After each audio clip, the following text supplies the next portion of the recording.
Učimo se pravilno rezati čebulo v klubu Gurmanovska ručna.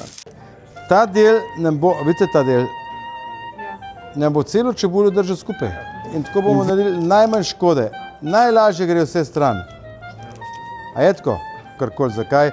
Ker to mora biti najbolj stabilno, da nam ne spodnese.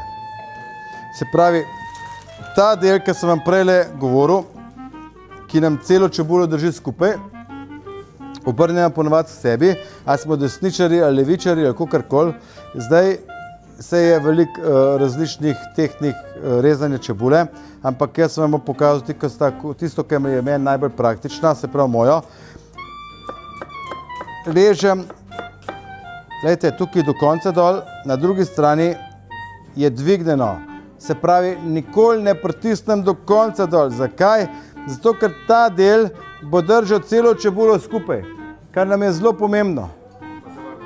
Ok? Pa gremo tako do konca. Pa je lahko še takole prerežem. Ne? Pa še enkrat čečem. Ampak gledajte, še vedno se cela čebula skupaj drži. Ne? In to je tisto, ki je ful pomembno. Zdaj pa dajmo razrediti čim bolj na tanko.